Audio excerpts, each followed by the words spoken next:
G'day everyone, and welcome to another edition of Chris Rankin's Music Crush. Just a listening video today. I haven't done one of these in a while. I did a thread starter with my Megadeth top 5, and I've been working so much.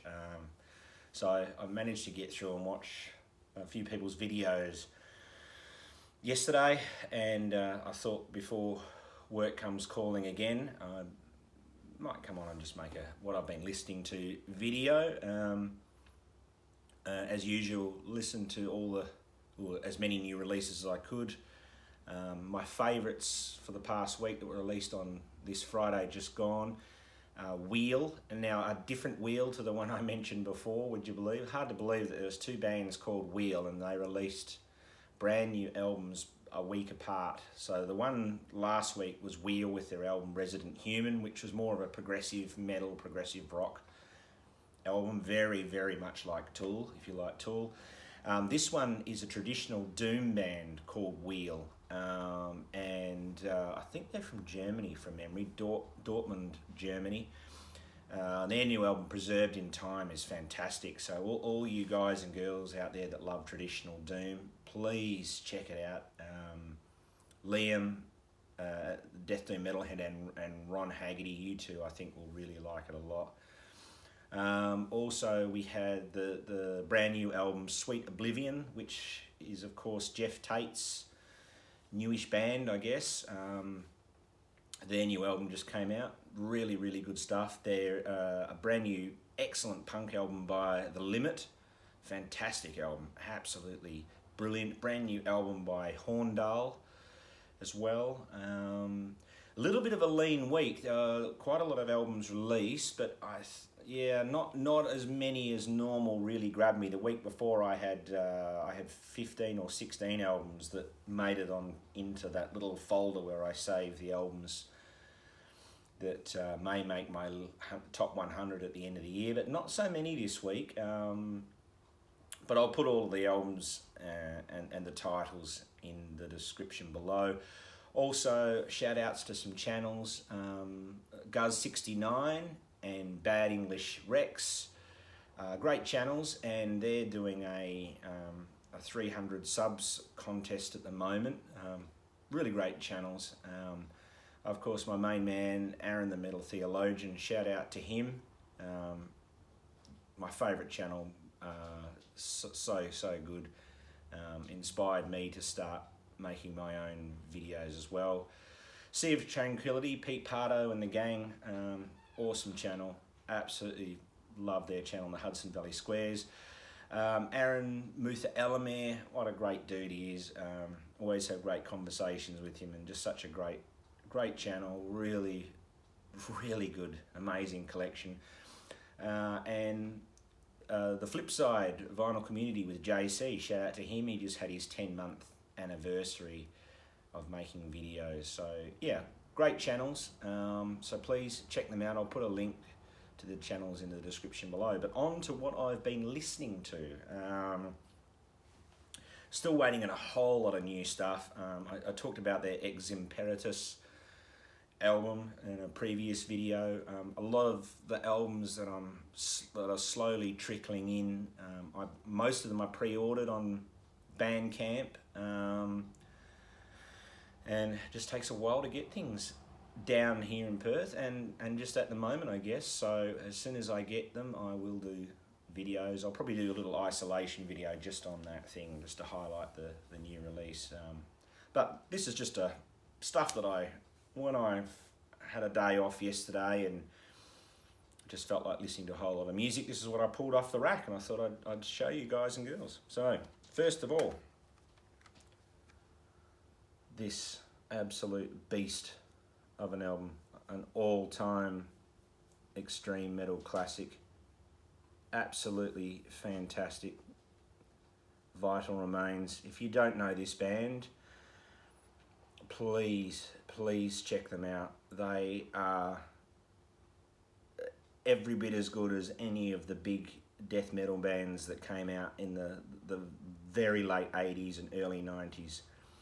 From the Ocean State, Providence, Rhode Island. So they're sort of out on their own in that regard. They sort of came from that part of the US. Very heavy, but a little bit different. The only other two bands that were kind of similar, because Vital Remains did stretch out their songs quite a bit. A lot of their songs are well over 6 minutes, 7 minutes. Quite progressive, quite technical, but very heavy. So like Death and Atheist and Nocturnus, as far as the progressiveness goes, and the songs being a little bit more stretched out than the normal 4.5 minute death metal bruiser, but quite a bit more heavier than Death and Atheist and Nocturnist.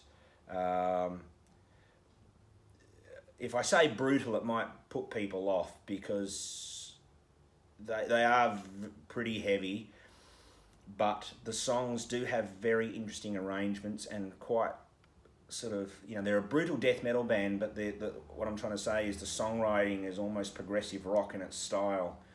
So little bits and pieces in between, some intricate passages. It's not all the same all the way through. Every song sounds a bit different. Now, this is their debut album. This came out in 1992. They are still going, but they haven't put out an album for, I want to say, 15 years, maybe. And then the thing is, this is a classic. This is their debut. This is the one that started it all. And then they would have the great Dave Suzuki join the band, who I think is one of the best metal guitarists of all time. He's outstanding. But even before he arrived, they put out this absolute classic. You've got War in Paradise, which is sort of probably the most well-known song off here. You've also got Uncultivated Grave. Uncultivated Grave, if you check out the part at the 2-minute mark of that song, man, it is so good. The Ceremony of the Seventh Circle, really interesting, good middle section of that song. Really great stuff. Cult of the Dead, quite a cool, interesting intro for a death metal song. Yeah, really interesting band. I got to know the recent vocalist, although he's not the vocalist anymore, Brian Werner. I got to know him reasonably well online. Cool chap. They've had a lot of lineup changes. Tony Lazzaro, I think, is the only one that's been there the whole way through. They had, what's his name, from Deicide, the vocalist and main man behind Deicide. They had him as a vocalist for a while, and I've completely lost his name now. I bet you're all screaming at me. I know who he is, but I just can't. Oh, Glenn. No, not Glenn. No, I've lost it. I'm going to take up too much time on the video. If I remember it before I finish filming the video, then I'll say. But Vital Remains, and this is called Let Us Pray. Absolutely fantastic album. One of the greatest death metal albums of all time, and an absolute classic. As you all know, I'm a massive prog rock fan. I absolutely love prog rock. If I was to put of two big genres, I don't mean sub-genres, but the two big genres, metal and prog would be my top two. They'd be the top two tiers. Then you've got jazz, blues, and pop, sort of just a little bit underneath that. But prog, anything prog, I absolutely love. All the big classics. I'm planning on doing a Camel discography video very soon. I've got almost everything in their catalogue. I'm not going to wait until I get everything of that. I've just, whatever I've got now, I'm going to do a discography. All the big names I love. Genesis, King Crimson, Van de Graaff Generator, Gentle Giant, Camel, Kansas, Eloy, just so many, and I know I'm forgetting some right now. I always do this, and then you later on watch, oh, I forgot to say that. But anyway, see, I like to talk a lot in these videos, and then they get long, but I love my music and I'm passionate about it, so I can't help but talk about it. So anyway, I've been listening to Gentle Giant. Love this band. Oh, Yes was the other one I was thinking of just now. Brilliant album. This is their fourth album. Came out in 1972. You may have seen a different cover for this. There is a different version of this cover where the octopus is really big and red. Of course, Roger Dean artwork. I'm pretty sure he did the artwork on this as well. I know he did the artwork for the alternative cover, the red one. I've had this for a long time. This is one of the very first CDs I bought when CDs became available. I grew up on prog rock. Prog rock and metal were the things that I heard a lot of as a kid in the 70s, but prog rock probably even more than metal. It was just all around me. And this is a fantastic album. Amazing band. All the band members are multi-instrumentalists, so they can all do all different things. They quite often, a lot of them took turns in doing the vocals. They all join in and do gang vocals and harmonies as well. This is their fourth album, definitely my favourite of theirs. And unlike a lot of prog rock bands, once they got to the 80s and they started to sort of change their sound and then they sort of kept going and all, Gentle Giant finished. I think they finished around 1981. So they're one of the few of the big English prog rock bands that are no longer and didn't keep going. The songs on here, The Advent of Panurge. I'll show it to you in case you're not quite understanding what I'm saying, but there is, if you want to hear what Gentle Giant are like, listen to that song. They have a unique sound, which is kind of hard when you're a prog rock band, an English prog rock band, because even though all of them were different and you can say, right, that's that band or that's that band, Gentle Giant, I think, sort of really sounded the most different from all the other prog rock bands. There's a bit of folk in there, but it's not folk like you might think. Not folk like Led Zeppelin sort of moved into, a little bit different again, like quirky, really sort of quirky and interesting. Raconteur Troubadour is outstanding. Think of Me with Kindness is such a beautiful song, absolutely love it. And River is a really quirky song. I love this band, I love Gentle Giant. If you've never heard of them before or never heard anything by them, please check them out. So good. So good. I'll show more of theirs later. I've got most of their set, well, they're only around in the 70s pretty much. I think I've got about 4 or 5 of their albums. I'm missing a couple of the later 70s ones from memory. Next, the great Jefferson Starship. Don't let this album cover fool you. The album cover makes this look like possibly one of the worst albums ever made, but in my opinion, there's no such thing in the Jefferson Starship catalogue, and this is just as good as any of them. I love this. I've got pretty much all of Jefferson Airplane and Jefferson Starship. I'm missing a couple of straight up Starship albums that I really want. But yeah, this is their 1981 album called Modern Times. And of course, yeah, this is a gatefold. Now, interesting, if you notice there, everyone's in the photo except for the lady herself, Grace Slick. But she did actually appear on this album, but she came in late. So they pretty much recorded a lot of this album and then she returned. So they got her to do she did a lot of the backing vocals. She did the lead vocals for Stranger, the second song on the album. So what they did is they put her on the inner sleeve there. So we've already taken the band photo now. So it's literally a postscript type thing, which is sort of I guess it half makes sense. She wasn't there for a lot of the recording and she didn't contribute as much as she normally did. She did a lot of backing vocals, but I guess they may have added them in later on, I suppose. But she did do the lead vocals on the song Stranger. Now this is this is an original press, original US press on the Grunt label. Absolutely fantastic album. I love this. It's got all the great poppiness of Jefferson Starship, but also the rock that Jefferson Starship has as well. I mean, you've got Find Your Way Back was a pretty big single from memory. I remember that being played on the radio, and it was a pretty big hit. You've also got the title track is really good. Now there's two great guitar solos. Now I've always thought Craig Chakiko is, and I'm sorry if I'm pronouncing that wrong, but I always thought he was such an underrated guitarist.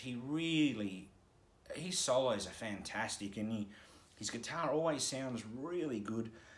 So Wild Eyes and Save Your Love has two really fantastic big guitar solos on there. Free is probably my other favourite, along with Find Your Way Back. On here, really good hard rockin' sort of song. And then Alien. Alien has a very proggy sound. It's almost a bit of a Pink Floyd sound to it. Very quirky, interesting, proggy sort of a sound. Now, and then Stairway to Cleveland is a very interesting song, and it was a bit of a biting back at Rolling Stone magazine. Rolling Stone, I think, on the previous album, Freedom to Point Zero. I know I always get that title wrong. It's the one with the little boy on the aircraft carrier anyway, Freedom to Point Zero. The one with Jane on it, which I do have. But apparently Rolling Stone were quite hard on that album and gave them a bad review, and they couldn't play and they weren't good musicians and all that. And so Stairway to Cleveland is Jefferson Starship's biting back song to that, and it's quite sarcastic, and the lyrics are, they tell us we can't play, they tell us we can't sing, blah, blah, blah, and all that. So, yeah, interesting. But a brilliant album. Absolutely brilliant album. If you don't know this in the Jefferson Starship catalogue, definitely try it out. I love all their stuff. I think they're great. All different phases. I do like the later poppy Starship stuff too. I don't care what anyone says. I thought they were absolutely brilliant. So, yeah, Jefferson Starship Modern Times, 1981. Next, I put about the two metal classics in my title, and it really doesn't get much more classic than that. I just noticed there's a scratch on that case. It doesn't get much more classic than this. It's just, I probably don't, to a lot of you, I probably don't need to say anything about this album. But I'm never elitist, so I always like to try and introduce people to albums that perhaps they've sort of seen the cover of and never got into. All I'll say is don't be frightened by this album. This is a lot of things that you kind of already know. This is where it started, and it's actually, as much as and heavy and extreme as it is, it's a lot more accessible than you may realise. So if you're new to black metal, this is definitely an album to check out. The song structures are there. There's interesting timing. There's a little bit of progressiveness to it. There's some sort of weird time signatures as well that make it interesting. And the riffs on here, the riffs are some of the best riffs ever made on any heavy metal album, regardless of the subgenre. Regardless that this is black metal. Just a magnificent album. I saw Mayhem live in 2015, and it is easily in my top 10 of best live metal sets I've ever seen. And it was at a festival too, and sometimes when you're at a festival you lose some of the greatness because you're outdoors, the sound isn't quite as good. But the musicianship, you had Attila up there at the front, and he's doing the thing with the microphone where he's holding the skull and sort of talking to it and singing to it. The theatre of it, the just pure awesomeness in every way. So good. And this album, you've got, of course, the two songs that start off this album, Funeral Fog and Freezing Moon, maybe one of the best two-song start of any album. They are just outstanding. They're just so good. They really are two of the best metal songs ever made. But then after that, you've got Pagan Fears, incredible riff, the drumming on it. It's got this interesting sort of offbeat time signature halfway through. You've also got Life Eternal. Now, Life Eternal is really catchy and has like a big hook melody to it and is a very accessible extreme metal song, no doubt about it. From the Dark Past is another one that I really like off this album. Great opening riff. Please, the mighty Mayhem. Forget all the infamy about this band. Forget all the things. Do not be frightened by them. I've loved this album since it came out in 1994. I think it's up there. There are certain albums in the metal world that are, whether you love them or not, and don't get me wrong, I absolutely adore this album. I think it's one of the greatest ever. But there are certain albums that are up there as pure landmark albums. And black metal was around before this, for sure. This was 1994. Now, Mayhem had been around for quite a while before this, but for me, pretty much many black metal albums and bands after this came out, you can trace back to the start of this.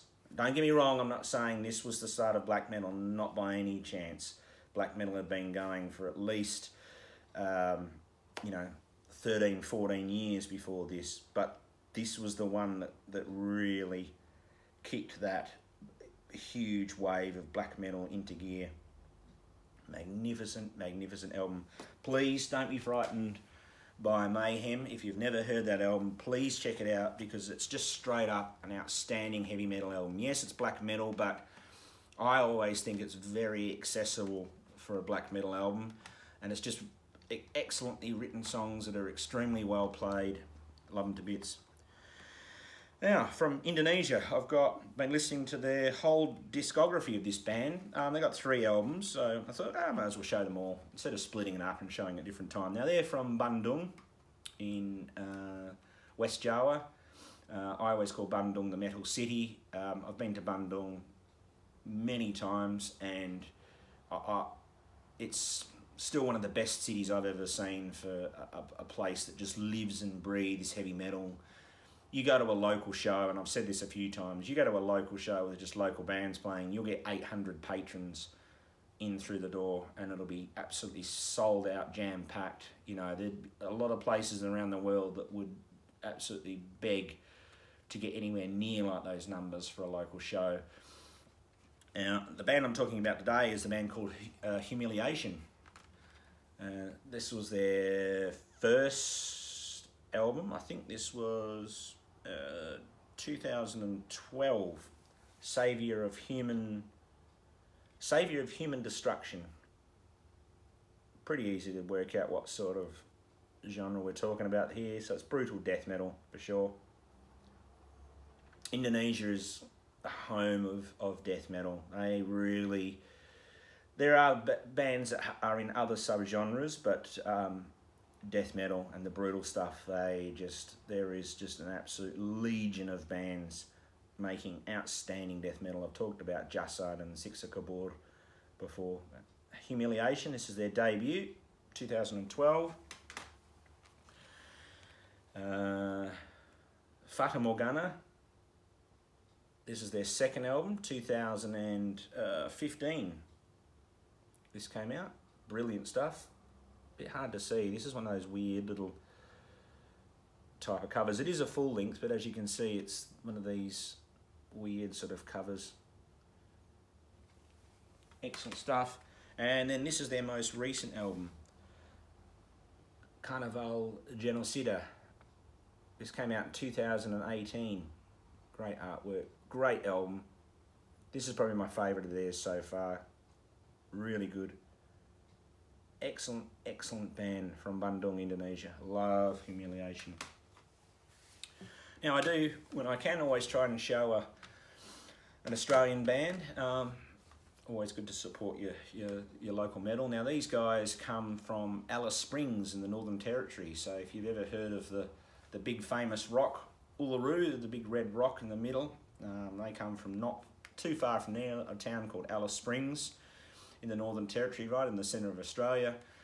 And I'm talking about, oh, this is going to be bad with the glare because of the colour of the album. I'm talking about the band My Asthma. There we go, that's better. Now this is their first album that came out in 2013 called yeah, that's bad. There we go, what if the glare, that's not bad. Bacteria of the Earth is the name of the album. Progressive, very heavy death metal. Definitely progressive. I wouldn't really call it technical, more progressive than technical, if there's such a difference. But yeah, this is their 2013 album. Yeah, I'm not going to do well with the glare there. I've tried my best. So many great songs on this album. The title track is probably my favourite. Cadaver That Whore is also one of my favourites on here. Pestilence, so good. My good friend is in this band, Tim Glide. Great guy, he's the guitarist in this band. There we go, that's no bad shot there. I've seen these guys definitely twice, I think 3 times. I'm pretty sure they've been to Perth 3 times, and I'm pretty sure I've seen them all the time on each stop. So good, such a great sound, really good heavy sounding guitars. A lot of progressiveness in their music as well. I have both of their albums. Their other album is called North. Great album. I don't know though. I don't know if it's because I heard this one first. I still think I like this one. Maybe I've got a little bit more history with it. I don't know, but I think I still like the debut just a little bit more than North. But they're both excellent albums. And I mean, listen to this classic. How good are the Police? They're an amazing band. They weren't around for so long, but man, they made some great albums. Of course, this is Ghost in the Machine, and you've got Andy, Sting, and Stuart, of course, on the front there. So a digitalised sort of picture version of them. You can kind of easily see Sting there from the spiky hair. Of course, this was inspired by the book Ghost in the Machine. Great album, absolutely brilliant album. This is when did this come out? This was 1981, wasn't it? I think, yeah, 1981. This is this is an Australian original press. Brilliant on A&M, isn't it? I think. Yeah, A&M label. Amazing. Interesting with the hype sticker back then. Before the PMRC got a bit nasty on things, this album contains language which may be considered offensive. Of course, you've got the big hit on here. There's a few hits on here, but the one that everyone knows, Every Little Thing She Does Is Magic. I love that song, and maybe I've overheard it a little bit because it's not my favourite on here. My favourite, and this was a single as well, but my favourite is Spirits in the Material World. Absolutely love it. I love the sound of that chorus. It's just a little bit different and unique. Demolition Man is a great song. Secret Journey.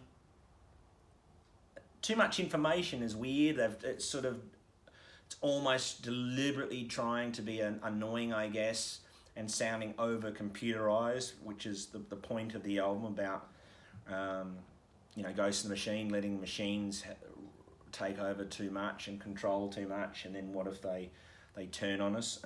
And Too Much Information, I feel like that song, they're deliberately trying to do that to make it sound over robotic. But yeah, I absolutely love the Police. Love this album. So good. And this was the first album. I had to go back and check to make sure. I did hear somewhere someone once say that this was the first album they released with an English title. And it's true, it is. This and then Synchronicity. But before that, this was the first one that was an English title. So yeah, great album. Love the Police. I don't really need to say so much about the Police. I'm sure you are all very much aware, just as much so. And I still can't stop listening to this beast of an album. Ex Imperatus. I did a whole video on this previously since I got it. As I say, I pre-ordered this late January, and I got it sort of a week and a half ago now. It does take a little while to get things down here in Perth, Australia, but I'm hoping a whole lot start coming in soon because I ordered a lot. Yeah, I just can't get enough of this. Once again, one of the longest band titles I've ever seen. 51 characters long, but the album is just fantastic. Absolutely brilliant to bits. Just, I love everything about this album. Progressive death metal. The songwriting just gets better and better and better the more I listen to it. But yeah, from Minsk, Belarus, ex-imperatus. Well, that's not their full thing. I'm not going to pronounce the whole word that's 51 characters long, and it's in Belarusian as well. So, but yeah, fantastic album. One of the best albums of the year. So there we go. That's what I've been listening to. Some shout outs to some channels and the new releases that I really loved this week. I've got some contest entries I'm going to do. As I say, I've got some really good discographies coming up. I've got them all set up to do. It's just a matter of having time and not working to film them. But I've got quite a few. I'm going to do an Onslaught discography, a Dream Theater discography, a Camel discography. I'm going to do a Christian discography, that fantastic Brazilian death metal band that are still one of the best live bands I've ever seen and the most gracious bands. If anyone has seen Christian live, you'll know what I'm talking about. And quite a few others. There's some others I was thinking about doing a full discography for, but I thought that people know these bands probably a little bit too much, so it might be a little bit pointless doing them, but I might do it. I was thinking about doing a Testament discography and a Creator discography. I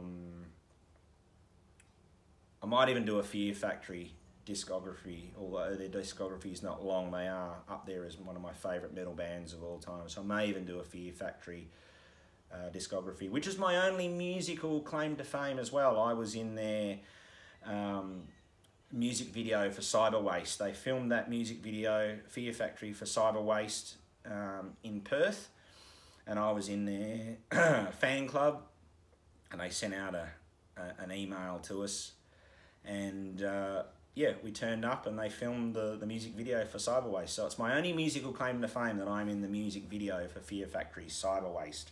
So maybe I'll do a Fear Factory discography as well. But yeah, thank you all for watching, and I'll catch you soon.